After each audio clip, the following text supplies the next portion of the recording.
From Studio 1A in Tampa, Florida, comes a talk show that really feels your pain and tells you like it is.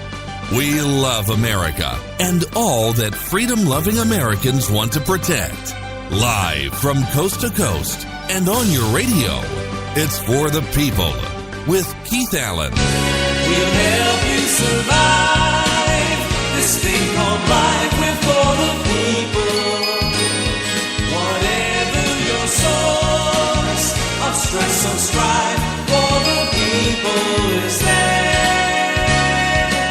Well, hello, Mr. and Mrs. America. I am Keith Allen, and proudly welcoming you to this August the 3rd, 2018 edition of the broadcast. And I'm very excited, first off, to tell you that we have an icon. We have a man who is a conservative icon, and I grew up watching a show called, you may have heard of it, The Dukes of Hazzard. Now, that was a while back. John Schneider's done a bunch of other things since then, but John, I don't know if you're ever going to get away from the General Lee. I don't know. Yeah, probably not. Probably not. It's not a bad thing. No, I don't think it's a bad thing. I think it's a good thing. I go back and watch that show, and I've talked. Look out, there they go! You have to. You just have to. You just got to be ready. You got to be ready. I go back and I watch the show, and I talk to people who love it and who have loved it for 40 years. Well, 39 years. Wow. And, I ask them, I say, because people ask me all the time, like, I know something. Well, why is the show so popular? I don't know. But I ask people. Yeah. And I say, why are you still watching it after 40 years? 40 years. And the number one answer I get is that if you're 50 years old right now, chances are you were a ravenous Dukes of Hazzard fan when you were a child. You bet. And you spent your memories that are associated with normalcy, with dignity, with family. That's right. Are associated with watching the Dukes, not just with your parents, but then this is important, with your grandparents on Friday night at 8 o'clock. You are right about that. Before your life, before you were paying taxes, before you were being treated fairly or unfairly, before conservatives and liberals and before the world went crazy, there was Dukes of Hazzard. And if somebody just asked me, what Duke boy is this? This is Bo Duke. There's another one. Wait. Exactly. Yeah. So yes. Somebody said this is Bo Duke. Somebody said Luke drove the General Lee better, but we like Bo. I don't know. No, they're sadly mistaken because Luke hardly ever drove the General Lee. He was the thinker. I was the driver. That was the driver. I got us in trouble. He got us out. I got us in trouble. He got us out. And you know what? What a fun show. There was never a show that wasn't fun. And, of course, the Daisy Dukes and Daisy was fun to look at, especially when I was a kid growing up. The fun of television back then, and, I'm 48, so this year I'm right on target there. Oh, there you go.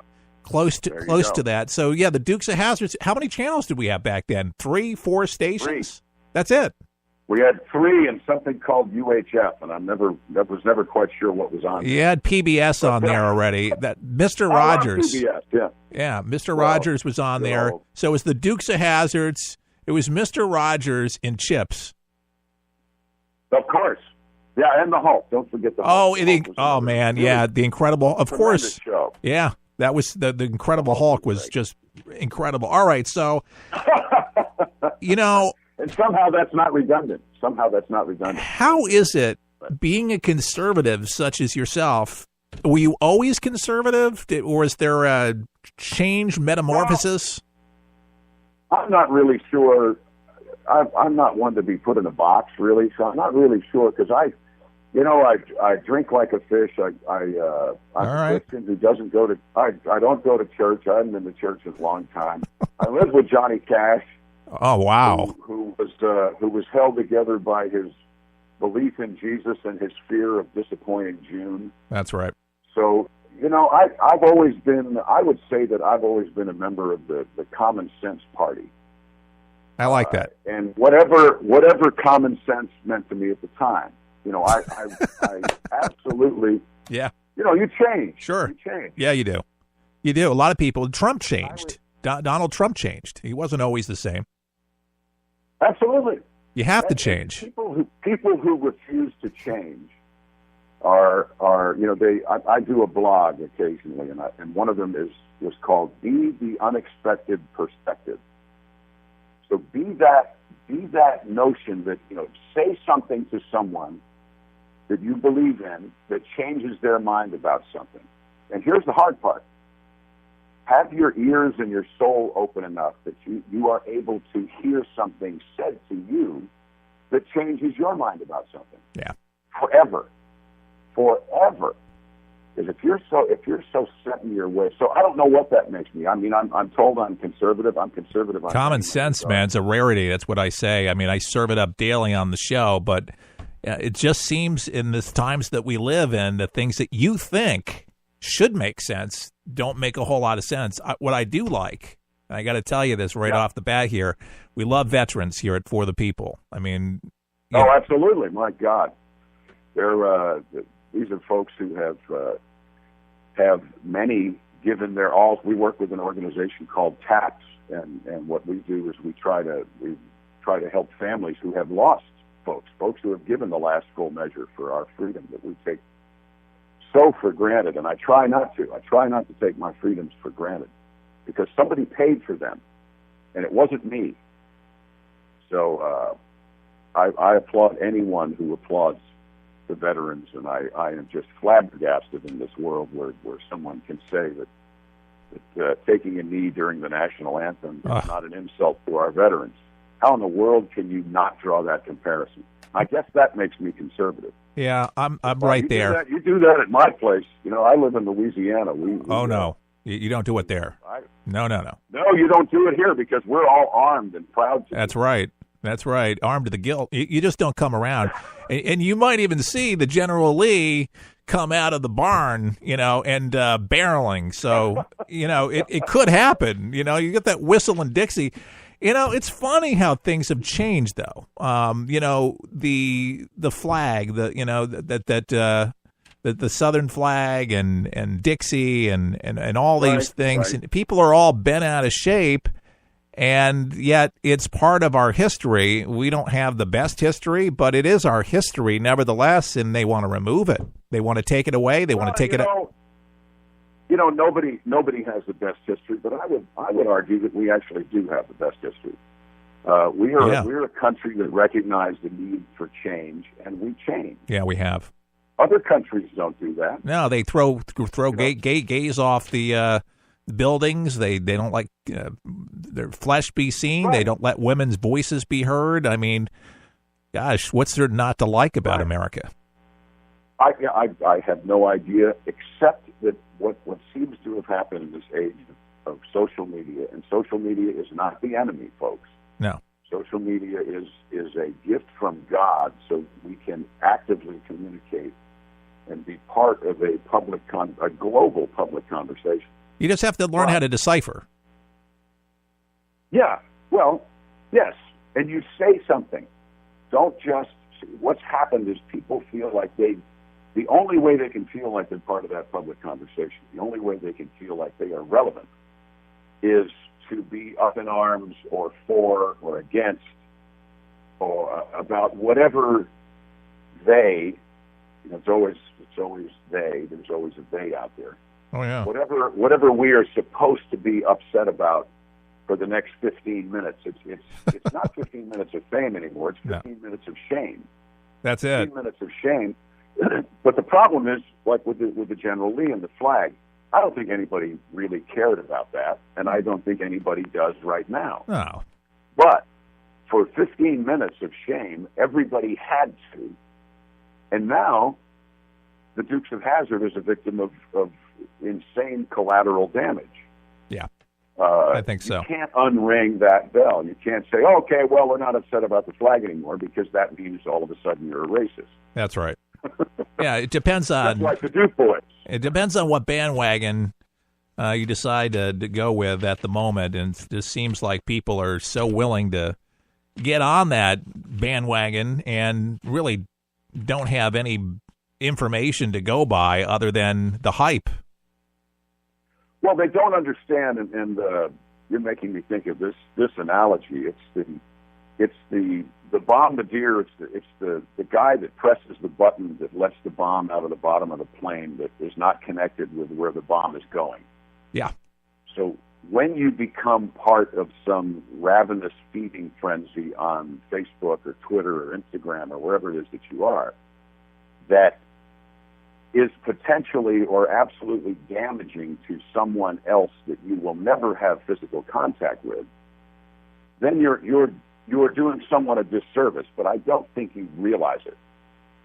I think it's a good analogy. I want them to listen. I want them to think about that next time they go, oh yeah, I'm for this, or oh yeah, I'm against this. Well, think about it. Are you, or are you being told you are? That's right. A lot of people pre-programmed. John Schneider's our guest here on For the People. You know him as Bo Duke on Dukes of Hazzard, but the CW Smallville was incredible. And then Tyler Perry's Haves and Have-Nots. Everybody's told me, he goes, yeah, that is a great show. A listener, I got to tell you, just for Smallville, he says you influenced his young teenage years with your character on Smallville, and he said, thank you so much for playing that role. It was an amazing role. I'm so delighted. Yeah. Well, I just happened to be at a Comic-Con, and I've had so many young men come up to me and say, thank you for being my surrogate, pardon the word, but my surrogate father during some very tough times. Deep. And I know that Smallville has had a wonderful impact. The relationship between Clark Kent and Jonathan Kent had a very, very effective, wonderful impact on an entire generation of people who watched it. And for that, I am very, very proud. Superman's daddy. I mean, you got that title now. Well, yeah, and where Clark Kent got his sense of right and wrong, he did not grow strong on the Kent farm. He was already strong. He already had the makings of Superman. But on that show, I chose to be a father who was raising a special needs child. Yeah, to play it that way. Awesome.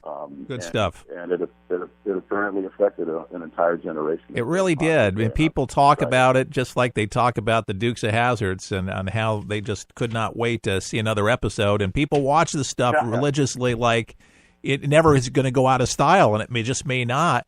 There was values. There was something special about it. And I'm sure occasionally you probably watched an episode and say, what was it that connected people, and to see a younger version of you, but it was family. It was family, and it was something we seem to have gotten away from, again, because we're all looking at our phones, ignoring the people we're with. That's a shame. That's a shame. It's a huge shame. And one of the things that I think is prevalent in not only in Dukes of Hazzard, but also in Smallville, is there's a sense of community. There's a sense of we are stronger together than I am alone. There's a synergy of thought. There's a synergy of purpose. There's a recognition that we need us. Yeah. And we don't really get that, in the lone hero. No, we don't get that. We don't. It's something even in a classic film like Shane. It's something that was in there, even though Shane was running away from it. The film, the story, recognized a need for community, and we kind of don't do that anymore. And that's a shame. Yeah, we need less digital, more human interaction. John, celebrated country music artist, 10 albums to his credit, 4 #1 singles on the Billboard Country chart, and man, good for you, and more coming. Now, check this out. John Schneider's our guest here on For the People. You launched, I understand, an ambitious